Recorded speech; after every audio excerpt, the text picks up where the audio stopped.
Om Shanti. Good morning.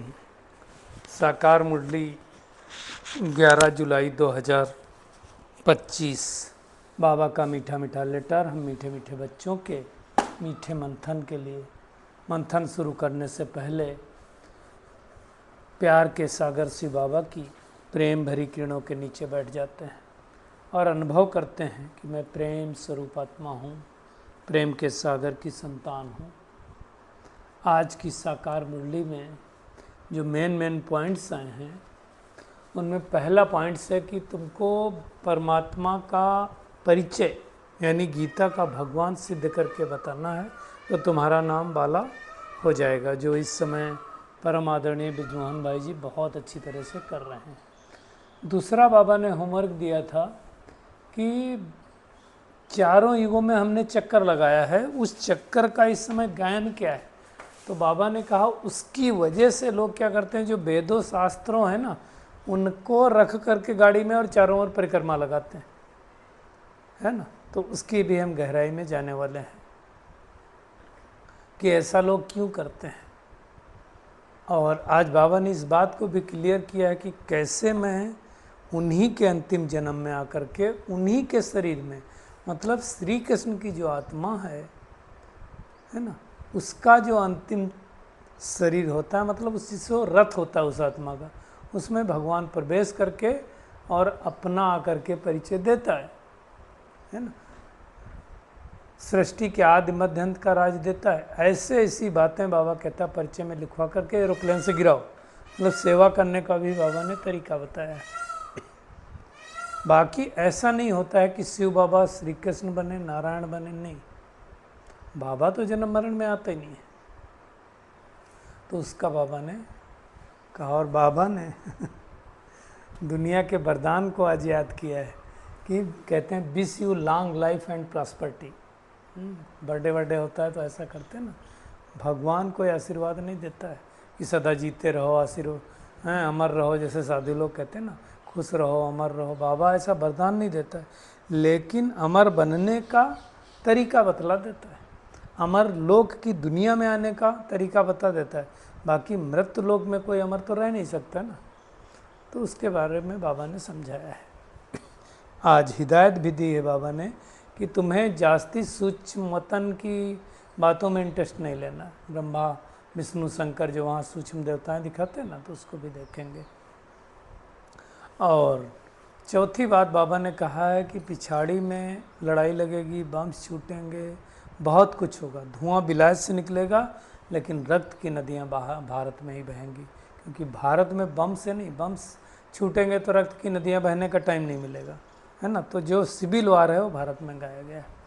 और हमें शुद्ध अहंकार रहना चाहिए। आज बाबा ने शुद्ध अहंकार की बात की। कौन सा अहंकार रहना चाहिए कि हमको भगवान पढ़ाते हैं और विश्व का मालिक बनाते हैं, तो उसके लिए बाबा ने कहा, तो उसकी हम गहराई में जाएंगे। और आज एक बात आई है, जैसे आपका सूरदास जी को कहते हैं कि उन्होंने श्री कृष्ण का दीदार कर लिया और फिर किसी और को नहीं देखना था तो आंखें निकाल दी। बाबा कहते हैं आंखें निकालने की बात थोड़ी है ना, बात बुद्धि से है, बात दृष्टि से किसी और को निहारना नहीं है। एक बार परमात्मा का दीदार कर लिया तो फिर फालतू चीज़ों के पीछे जाना नहीं, तो उसके लिए बाबा ने कहा है। और वर्तमान समय का प्रमाण जो पुरुषार्थ की गति है, तीव्र तो चाहिए लेकिन पावरफुल ब्रेक भी चाहिए। इसको हम गहराई से देखेंगे, वरदान की बात है, क्योंकि जितनी स्पीड ज़्यादा होती है उतना ब्रेक भी अच्छा होना चाहिए। और बाबा ने कहा आज एक नया शब्द यूज किया, अलमस्त, उसको भी हम देखेंगे कि अलमस्त क्या होता है। सर्वेंट माना सदा सेवा पर उपस्थित। और जैसे इंजेक्शन द्वारा ब्लड में शक्ति भरते हैं ना, ऐसे बाबा ने कहा आपका श्रेष्ठ संकल्प इंजेक्शन का काम करेगा। तो ये आज की पूरी मुरली है।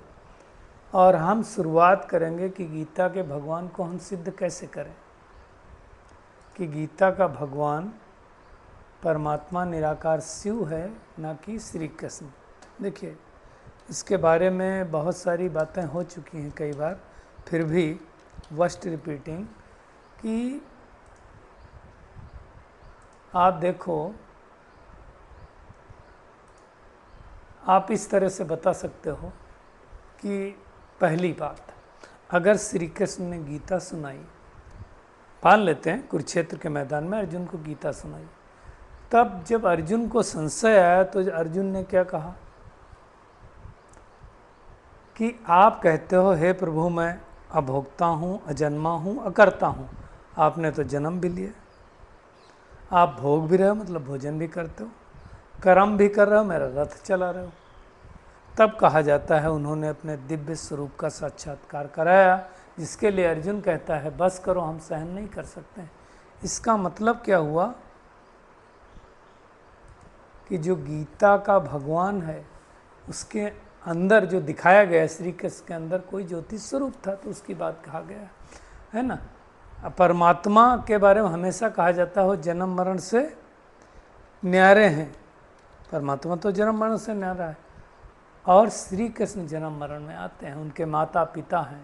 परमात्मा के लिए कहा जाता है जिसका कोई माता पिता गुरु रक्षक शिक्षक ना हो, इनके तो वो भी है, कई लोग बच्चे भी दिखाते हैं, है ना। तो ये सब समझने की बात है कि वो गीता का भगवान कौन है। ये बातें जल्दी किसी को समझ में नहीं आती, है ना। गीता के अंदर 18 अध्याय 700 श्लोक हैं, और सब में यही बात आती है कि भगवान वाच, श्री कृष्ण वाच कहीं नहीं आता है। तो है बहुत सारी बातें हैं, लेकिन गीता में भी कुछ कुछ चीज़ें सही हैं। तो ये सारी बातें बताई गई हैं। और क्या हम सही परिचय दे सकते हैं कि देखिए परमात्मा कहा जाता है एक, अनेक तो कहे नहीं जा सकते हैं। दूसरी बात जो हम सबको बता सकते हैं, 10-20 परमात्मा तो हो नहीं सकते हैं, परमात्मा तो एक ही है, जिसको गॉड फादर कहते हैं, उसको अल्लाह कहते हैं, उसको सब कुछ कहते हैं। अब अगर श्री कृष्ण को परमात्मा कह दिया जाए तो हिंदू मान लेंगे, मुसलमान भाई लोग मानेंगे क्या? नहीं, लेकिन वो जो ज्योति स्वरूप है उसको सब मानते हैं। आप देखो हिंदुओं में क्या कहते हैं, ज्योति कहते हैं, शिव कहते हैं, शिव ज्योतिर्लिंग कहते हैं। मुसलमानों में भी अल्लाह नूर कहते हैं, क्रिश्चियन में गॉड इज़ लाइट कहते हैं, सिख धर्म में उसको निराकार ओंकार कहते हैं। तो हर एक धर्म में उसकी बात की गई, तो उसको तो सब मान लेंगे, बाकी तो सबको मानेंगे नहीं। तो ये सिद्ध करना है कि बाप रचता गॉड फादर एक ही है, वही सर्वात्माओं का पिता है। और एक चीज़ बहुत मोस्ट इम्पॉर्टेंट बात देखो, मनुष्य आप देखो, जानवरों का पिता जानवर जैसा, पक्षी का पिता पक्षी जैसा, है ना। आप जब हम उस स्वरूप में होते हैं तो वही चीज़ें आती हैं। तो आत्मा का पिता कैसा होगा? आत्मा ही जैसा होगा ना। मनुष्य का पिता मनुष्य जैसा होता है, तो उसकी तरह का ही होगा ना। तो वो अच्छी तरह से समझाना है ना। उसको कोई खुदा कहता, कोई गॉड कहता, कोई अल्लाह कहता, तो ये सबको निश्चय करो कि वो परमात्मा है। नाम उनका शिव है, अलग अलग नाम से लोग पुकारते हैं, वही आकर के राजयोग सिखलाता है। कब आता है? तो ये भी बाबा ने बताया कि वो आता कब है, जब कलयुग का अंत होता है, यानी घोर कलयुग चलने लगता है, जब पृथ्वी पर भ्रष्टाचार, अत्याचार, अनाचार, दुराचार चरम सीमा पर हो जाता है, तब वो आता है और आकर के इस बात को अच्छी तरह से समझाता है कि मैं जो आत्मा सतयुग में नारायण थी, उसके 84वें जन्म में, जो 84वें जन्म का शरीर था, जो रथ था, उस रथ पर प्रवेश करते हैं और प्रवेश करके ये ज्ञान सुनाते हैं। क्योंकि मुख तो चाहिए ना, इसलिए आप देखो घोड़ा गाड़ी दिखाते हैं, और घोड़ा गाड़ी में हमेशा 5, हाँ ये घोड़े ही दिखाते हैं। 5 क्यों दिखाते हैं? कर्मेंद्रियाँ कितनी? 5, आँख, कान, नाक, मुख, 4 और त्वचा, 5 हो गई ना। इसलिए घोड़ा गाड़ी दिखाते हैं, और उसकी लगाम हमेशा दिखाते हैं कि घोड़ा गाड़ी उसका कौन चला रहा था? श्री कृष्ण चला रहे थे। मतलब लगाम, जिस व्यक्ति ने अपने जीवन की लगाम, कर्मेंद्रियों की लगाम आत्मा को सौंपी या परमात्मा को सौंप दी, तो उसकी विजय निश्चित है। तो ये बातें अच्छी तरह से समझना है। बाबा कहता है अगर तुम्हारी बुद्धि में ये सारी बातें रहेंगी तो तुम दूसरों को समझा पाओगे, नहीं तो नहीं समझा पाओगे। पूरी मुरली में इस बात का बहुत ही अर्थ सहित बाबा ने समझाया है। ये एक ही बात है, बाबा कहता है जिससे तुम्हारा नाम वाला हो जाएगा, सबको पता चलेगा परमात्मा कौन है ना। तो वो अल्लाह कौन है उसको सिद्ध करके बताना है। वो 5000 वर्ष बाद इस भाग्यशाली रथ पर आता है। अब इसमें ही कई लोगों को ऑब्जेक्शन होता है, जैसे वो चित्र देखते हैं तो जो हमारा त्रिमूर्ति का चित्र है ना, ब्रह्मा विष्णु और शंकर का, अब उसमें क्या किया है, वो ब्रह्मा के बजाय 3-4 सिरों वाला इस ब्रह्मा को बिठा दिया, मतलब दादा लेखराज को बिठा दिया। तो इस पर कई लोग ऑब्जेक्शन लेते हैं। अब एक चीज़ समझना है, ब्रह्मा को हमेशा दाढ़ी मूंछ वाला दिखाते हैं, तो ब्रह्मा कहाँ से आएगा, कहाँ से आएगा? यहीं का होगा ना, कलयुगी मनुष्य होगा ना, तो भगवान तो उसका रथ लेगा ना। देखो हर जन्म में हर एक के फीचर्स ऑक्यूपेशन सब बदलते रहते हैं। कई लोग तो जन्मों को भी नहीं मानते हैं, बोलते हैं बस यही जन्म में सब कुछ है, खाओ पियो मौज करो बस, खत्म, शरीर छूटा सब खत्म, कुछ नहीं है इसके बाद, नथिंग इज देयर। कई लोग इस बात को मानते हैं, कई लोग पूर्व जन्मों को मानते हैं, कई लोग उसको भी नहीं मानते हैं, बोलता कुछ होता ही नहीं है, जिस परिवार में जन्म लिया उसके हिसाब से तुमको सब मिलता है। लेकिन ऐसा होता नहीं है। हमारे हर जन्म का डिपेंड करता है हमारे कर्मों के हिसाब से, और हर जन्म में हमारा क्वेश्चन बदलता है। तो जिसके बहुत जन्मों के अंत में प्रवेश करता है उसको पढ़ा लिखा करके तैयार करता है, फिर लेके जाता है, फिर वही श्री कृष्ण बनती है आत्मा। आज फिर से बाबा ने कहा कि इस एक बात के गड़बड़ होने के कारण भारत का ये हाल हुआ, और भारत क्या बन गया, अनराइटियस, इररिलीजियस, इंसॉल्वेंट बन गया। कल भी ये बात आई थी, आज भी आई है। तो भगवान आकर के ये सारी बातें बताता है, सारी दुनिया को राइटियस बनाता है, बाकी कोई राइटियस हो नहीं सकता। तो ये बहुत बड़ी बात है, हमको इस बात को अच्छी तरह से सिद्ध करके बताना है ना। बाबा कहता है इसके पर्चे छपवा करके भी आप एरोप्लेन से डाल सकते हो, ये मेहनत का काम। दूसरी बात बाबा ने कहा कि तुमने चारों युगों में चक्कर लगाया, सतयुग, त्रेतायुग, द्वापर युग, कलयुग। अब चारों जन्म में चक्कर लगाने के कारण क्या हुआ, भक्ति मार्ग में भी ये रस्म चालू हो गई। और भक्ति मार्ग में क्या करते हैं, शास्त्रों को, चित्रों को रखते हैं और फिर चारों धाम की यात्रा करवाते हैं, परिक्रमा करवाते हैं, और फिर घर में ला करके सो देते हैं। देखो हम ब्राह्मण बने, देवता बने, क्षत्रिय बने, वैश्य बने, तो हमने ये चक्कर लगाया, तो उन्होंने इसके बदले क्या किया, वो वाला चक्कर लगाना चालू कर दिया, परिक्रमा दिलानी चालू कर दिया। आज मैं समझता हूँ परिक्रमा भी आप देखो, चाहे मथुरा में गोवर्धन की परिक्रमा हो, या नैमिषारण्य में वो चक्र की परिक्रमा हो, या बहुत सारे जगहों में परिक्रमा करते हैं। तो परिक्रमा का मतलब क्या हो गया, इस सृष्टि के आदि मध्यंत का चक्कर लगाना, सतयुग, त्रेता, द्वापर, कलयुग का चक्कर लगाना है ना। तो वो चक्कर हमने लगाया, इसलिए वो परिक्रमा देते हैं। ये अच्छी तरह से समझना, यही वो समय है जब भगवान इस कलयुग के अंतिम चक्र में आकर के ये हमें ज्ञान देता है, और आकर के हर आत्मा को पति से पावन बनाता है। तो ये समझना, इसलिए दुनिया में लोग घुमाते रहते हैं।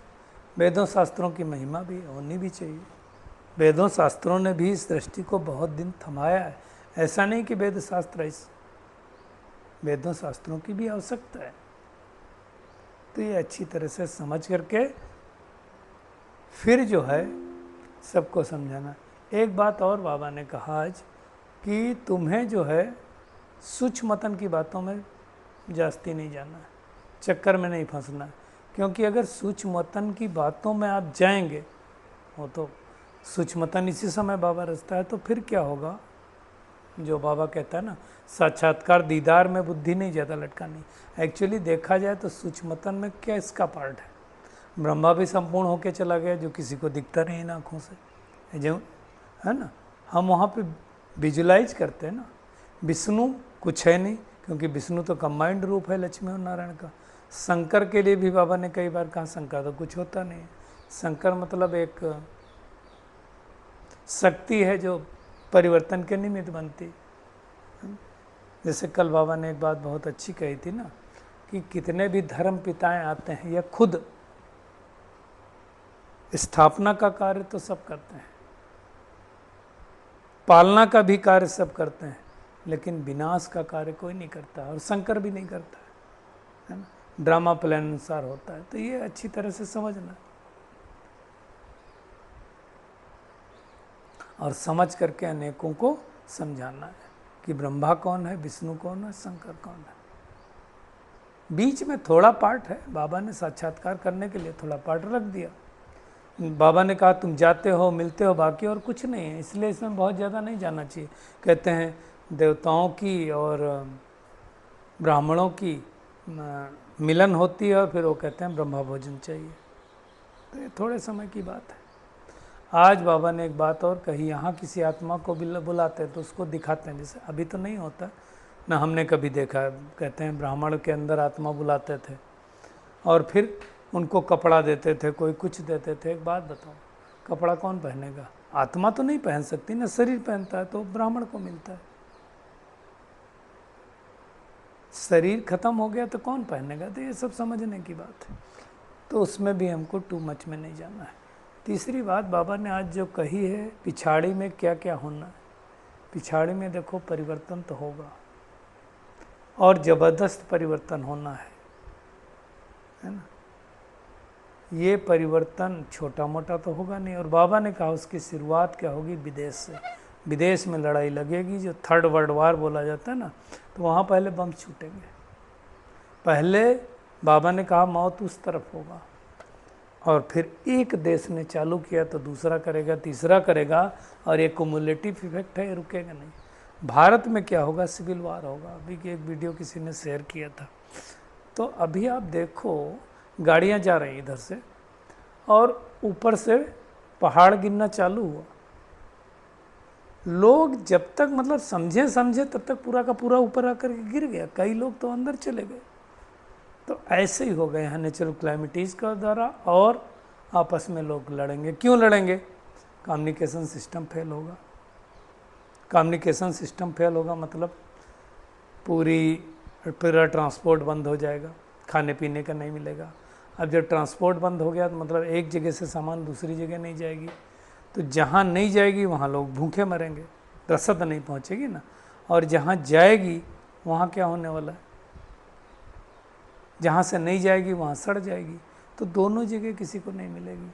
तो ये सब होने वाला है। इसलिए बाबा कहता है भारत में तो रक्त की नदियाँ बहनी है ना।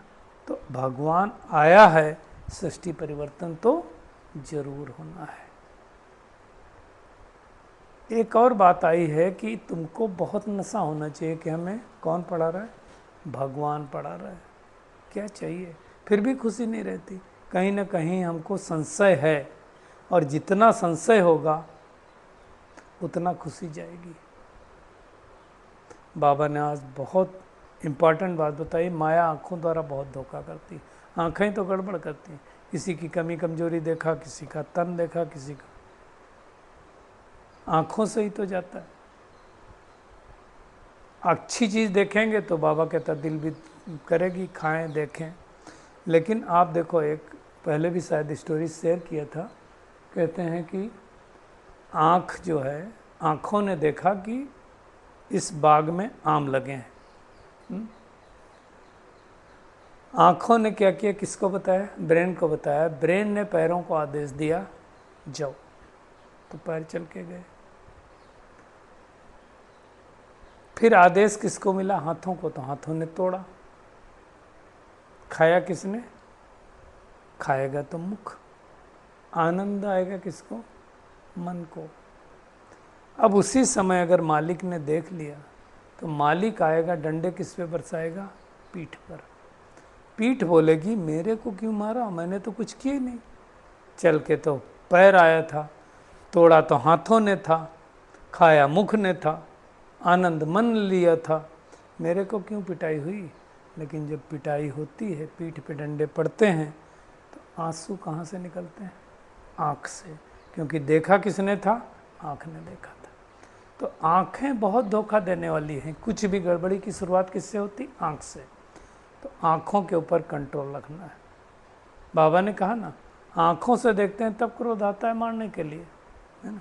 कई लोग कहते हैं हमने तो झगड़ा होते हुए देखा, आँख मत दिखाना हमको, आँख दिखाओगे तो क्या क्या बोलते लोग, आँख मारा इन्होंने, वो भी कहते हैं। तो आँखों के ऊपर बहुत कुछ कहा गया है। आँखों से देखते हैं तो लोभ मोह भी होता है। आँखें धोखा देने वाली, इसलिए कहा जाता है कि सूरदास जी ने अपनी आँखें निकाल दी। बात आँखों निकालने की नहीं है, बात है कि हम कोई ऐसी चीज़ देखेंगे नहीं तो क्रिमिनल पना चला जाएगा। हमें तो आँखों को सिविलाइज्ड बनाना ना, उसी की तो हमें मेहनत करनी है। आज एक शब्द आया है अलमस्त। बाबा ने कहा तुमको अलमस्त रहना है। अलमस्त का मतलब होता है मतवाला, मौजी, फिकर वाला नहीं, है ना, कि हम बहुत ज़्यादा फिकर में रहें, नहीं। मस्त फ़कीर बोलते हैं